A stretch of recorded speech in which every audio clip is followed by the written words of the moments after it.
everyone, MiltyMan234 here, and welcome to another episode of Forgotten Media, where I dig up some stuff you may or may not have heard of. Today we'll be looking at an old, forgotten video game engine known as the Build Engine.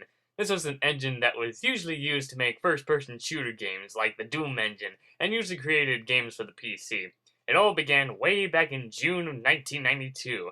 A man named Ken Silverman was watching his brother Alan playing a new game that was called Wolfenstein 3D.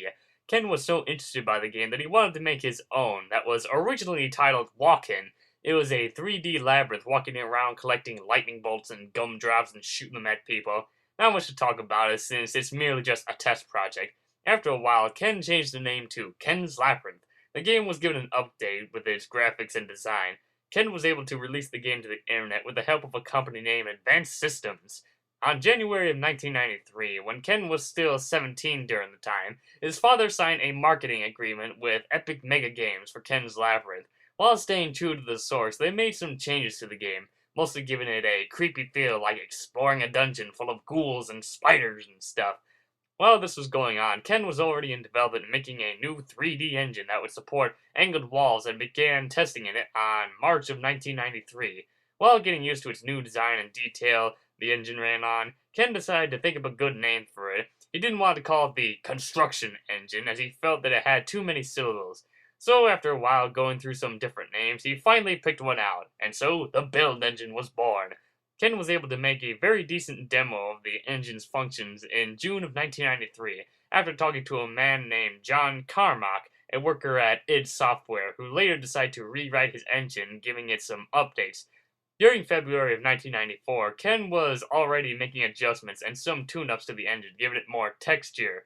Most of the upgrades contain wall and floor sprites, translucent textures, creating slopes, camera movement, network support, HI-res modes, creating layers of platforming, as well as some voxel graphics, or however you pronounce that.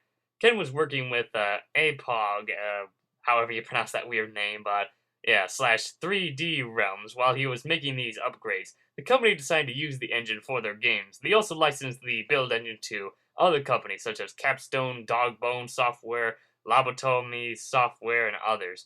Some of the games are pretty good, while some of them not so much. On June 20th, 2000, Ken Silverman released the Build Engine source code, which allowed certain games to be ported onto other systems with the help of various companies and such. The Build Engine had a bit of a mixed reaction. Some like it, some hate it, but overall, it was a pretty decent engine that they were able to use back then. But as time went by with all the technology increasing and such, it seemed like the Build Engine was just out of date and just vanished from existence. During the Build Engine's time, they were able to make 13 games that were utilizing the Build Engine's features, and there was at least 3 games that were planned but never released. Besides the first-person view and so on, I'm sure you're wondering, what were these games like that they utilize the Build Engine?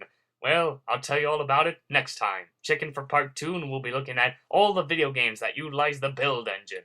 I know this episode seems short, but I'll tell you, I've got a lot to say about those Build Engine games in part 2.